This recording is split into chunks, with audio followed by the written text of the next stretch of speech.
موجود ہیں انجم محمود بٹ جو کہ سرپرست اعلیٰ ہیں پنجاب کے پاکستان مسلم لیگ نون ٹریڈ ونگ لاہور۔ آئیے ان سے بات کرتے ہیں۔ عید الاضحیٰ کی آمد ہے، اس موقع پہ آپ کیا کہیں گے؟ بسم اللہ الرحمن الرحیم۔ یہ عید الاضحیٰ کا ایک اسلامی تہوار ہے جو بڑا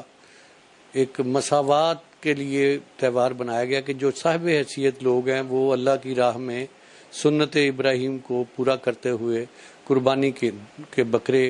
بکرے اور جو بیل جو بھی اس کے سنت ابراہیمی کو پورا کرنے کے لیے مقرر کیے گئے ہیں جانور ذبح کیے جائیں اور پھر ان کا گوشت ایسے غربا میں تقسیم میرے خیال سے ایسے غربا جو سارا سال گوشت کھانا ان کے لیے مشکل ہے اور یہ ان کے لیے ایک تہوار ہے کہ ایسے صاحب حیثیت لوگ جو قربانی کرتے ہیں وہ ایسے اس گوشت کو ان لوگوں تک پہنچائیں جو بیچارے گوشت کھانے سے بھی معذور ہیں۔ اور میرا خیال ہے کہ بجائے اس کے کہ ہم نے ایک شو بازی میں آ کے رشتہ داروں میں جو کہ خود گوشت کر رہے ہیں وہ ہمیں بھیجتے ہیں، ہم ان کو بھیجتے ہیں، یہ رسم جو ہے نا یہ میرا خیال میں مناسب نہیں ہے۔ یہ گوشت ان لوگوں تک پہنچانا ضروری ہے اور اللہ میاں بھی اس معاملے میں یقیناً خوش ہوگے کہ اور آپ کی قربانی کو بھی قبول کیا جائے گا کہ ان لوگوں تک پہنچایا جائے جو گوشت نہیں خرید سکتے اور نہیں کھا سکتے۔ یہ بس آپ اس موقع پہ اپنے تاجر برادری کو ٹریڈ ونگ کو کیا پیغام دینا چاہیں گے؟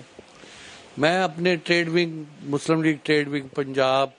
کے جتنے بھی ممبر ہیں ان کو خاص طور پہ اور ویسے تو یہ سب کے لیے ایک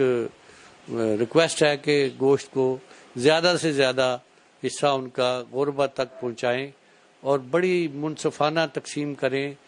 ایسے غریب رشتہ دار جو گوشت نہیں لے سکتے ان کا پہلا حق ہے، ہمسائے جو کہ گوشت نہیں پہنچ سکتے وہ، اور اس کے بعد پھر ایسے غربا جو دور دراز میں بیٹھے ہوئے ہیں ان تک یہ گوشت پہنچانا جو ہے نا وہ میرا خیال میں ثواب اسی کام میں ہے۔ انجم محمود بٹ جن کا کہنا تھا کہ قربانی کا گوشت ان حقداروں تک پہنچانا چاہیے جو کہ سارا سال اس گوشت کے لیے منتظر رہتے ہیں۔ کیمرہ مین محمد یوسف کے ہمراہ حاجی سعید، نظام ٹی وی، لاہور۔